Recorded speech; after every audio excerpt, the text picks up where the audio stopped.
देवास शहर हमेशा प्रशासनिक अधिकारियों की कार्यप्रणाली को लेकर चर्चा में रहा है। हाल ही में देवास शहर में नया ओवरब्रिज बनाया गया है। नया ब्रिज बनाने की आवश्यकता इससे पड़ी कि शहर में यातायात दिनों दिन बढ़ता जा रहा है। पिछले कुछ समय से ब्रिज पर दुर्घटनाएं घट रही हैं।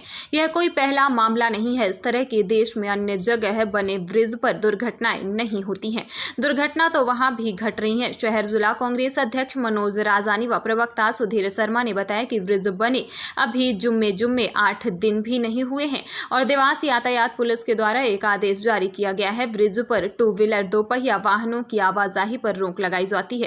कृपया सभी 2 पहिया वाहन चालकों से अनुरोध है कि आवागमन हेतु ब्रिज का उपयोग न करते हुए नीचे की सड़क का उपयोग करें। ब्रिज का उपयोग करने पर दंडात्मक कार्रवाई की जाएगी। कांग्रेस ने उक्त आदेश पर प्रतिक्रिया देते हुए कहा कि हमारे संज्ञान में नहीं है कि देश में आज तक किसी भी प्रदेश की किसी भी यातायात पुलिस ने इस तरह का आदेश जारी किया हो। यातायात पुलिस का काम है कि दुर्घटना रोकने में अपनी महत्वपूर्ण भूमिका का निर्वाह करे, लेकिन यातायात पुलिस दुर्घटनाएं रोकने की बजाय या दुर्घटना ना हो इसके लिए प्रयास करने की बजाय उन्हें लगा कि ब्रिज पर 2 पहिया वाहन प्रतिबंधित कर दिए जाएं जिससे दुर्घटना ही ना हो। बांस ना रहेगा बांस ना बजेगी बांसुरी, यह गैर जवाबदारी पूर्ण आदेश है। यातायात पुलिस को चाहिए कि ब्रिज पर दुर्घटना नहीं घटे, इसके लिए स्पीड ब्रेकर बनाए जाए। वहीं दोनों तरफ यातायात पुलिस की ड्यूटी लगाई जाए जो वाहनों की गति पर नियंत्रण करने में अपनी भूमिका निभाए। दुर्घटना रोकने के लिए हम अगर जागरूक हो जाएंगे तो निश्चित रूप से दुर्घटनाएं कम से कम ब्रिज पर तो नहीं होंगी। कांग्रेस ने मांग की है कि यातायात पुलिस अपनी जिम्मेदारियों से मुंह नहीं मोड़ते हुए इस तरह के आदेश को निरस्त करे एवं दुर्घटनाएं रोकने में अपनी भूमिका का निर्वाह करे। इस काम में कांग्रेस जनों की अगर कहीं आवश्यकता हो तो कांग्रेस पार्टी उनके लिए तैयार है।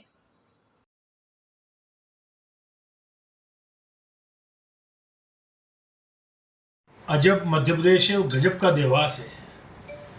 शिवराज सिंह जी से लेकर तो देवास के नेताओं तक और अधिकारी मुख्यमंत्री से लेके तो देवास के कलेक्टर एसपी तक कैसे कैसे निर्णय लिए जाते हैं। मैं health and safety department national highway का डायरेक्टर रहा हूं। मैंने कभी पूरे देश में कहीं नहीं देखा कि इस तरीके के ब्रिज को लेकर 2 व्हीलर प्रतिबंधित किए गए हों। समझ में नहीं आता है, आप स्पीड ब्रेकर नहीं बना रहे हैं, संकेत नहीं लगा रहे हैं कि वहाँ पे स्पीड क्या होना चाहिए, चालानी कार्रवाई नहीं कर रहे हैं। आप स्पीडोमीटर चेक करने के लिए आता है जो ऑटोमेटिक चालान काट देता है। आप स्पीड तय कीजिए, 50 की स्पीड रहेगी, उसके ऊपर अगर कोई जाता है तो ऑटोमेटिक उसका चालान कट जाना चाहिए। आप बाईपास पे जाके प्रयोग करते हैं अवैध वसूली के लिए, परंतु ब्रिज पे नहीं कर रहे हैं। ये ब्रिज शुरू से ही हम कहते आए हैं कि जबरन का ब्रिज है और भी एक एक्सीडेंटल ब्रिज मंडी रोड पे चालू होने वाला है। आप भी यही, हम भी यही शुरू से कहते आए हैं। इसको बीजेपी कांग्रेस मत करिए। यातायात विभाग अपनी मजबूतियों को देखे, किस तरह से मजबूत किया जाए यातायात व्यवस्था को। आपकी नाकामियों को लेकर इस तरह के निर्णय लिए जा रहे हैं, सर्वथा गलत है। कांग्रेस पार्टी इसका विरोध करती है। क्या ब्रिज केवल 4 व्हीलर के लिए बनाया गया है क्या?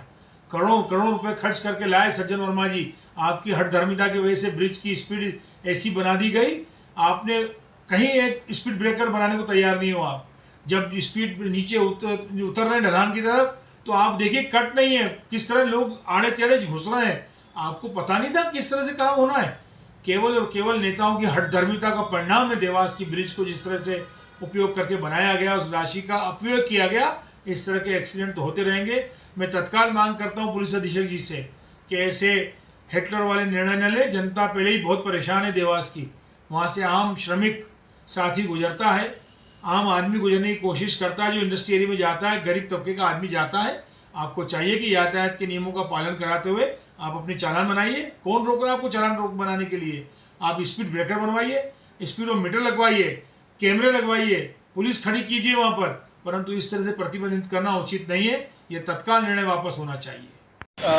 पुल के बनने के बाद से जो दुर्घटनाएं हुई उसका विश्लेषण हमने किया तो ये पाया कि अधिकतम दुर्घटनाएं 2 व्हीलर की हुई हैं ओवरटेक करने के चक्कर में। तो प्रयोगात्मक तौर पे, क्योंकि लोगों की जीवन बहुत कीमती होता है, इसलिए प्रयोगात्मक तौर पे अभी हमने ये प्रयास किया है कि 2 व्हीलर को हम ऊपर जाने से रोकें। इसलिए हमने एक बोर्ड लगाया कि 2 व्हीलर प्रतिबंधित, जिससे वहाँ पर वो ओवरटेक न करें और एक्सीडेंट ना। सर, अभी देखने में आया कि सोशल मीडिया पे अभी विरोध शुरू हो गया है इस चीज़ का कि अब 2 व्हीलर को ही पुलिस टारगेट कर रही है और उनको ऊपर नहीं आने देगी। अब क्या नहीं देखिए, ये समस्या वहाँ होती है जहाँ पर आपके पास जाने की सड़क नहीं है। नीचे आपके पास एक पूरी लेन है, सर्विस लेन है, काफ़ी सड़क है जाने की, ऐसा कुछ नहीं है। और मैंने जैसा बताया कि ये प्रयोगात्मक तौर पे अभी हम प्रयोग के रूप में इसको कर रहे हैं। देखिए, जो पुल की चौड़ाई है वो 12 मीटर है और उसके रोड बनने के बाद अंदर 10 मीटर की चौड़ाई बचती है। तो 2 लेन के रोड पर कहीं डिवाइडर डल नहीं पाते। हम फिर भी हम उसमें फाइबर डिवाइडर लगा रहे हैं अभी, हम बहुत जल्दी लगा देंगे फाइबर डिवाइडर। लेकिन जब तक फाइबर डिवाइडर नहीं लगते, जब तक एक परमानेंट सॉल्यूशन नहीं होता, तब तक ये अति आवश्यक है कि कोई और दुर्घटना न हो और कोई और जान न जाए। सर, ये आदेश किसके निर्देश से जारी हुए हैं? ये आदेश हमारे वरिष्ठ अधिकारी और हमारे चर्चा के बाद जो हमने विश्लेषण किया है इसको जारी किया। इसको लेते हैं आप कहीं ना कहीं पुल में टेक्निकल प्रॉब्लम है? नहीं, पुल पे कोई टेक्निकल प्रॉब्लम नहीं है।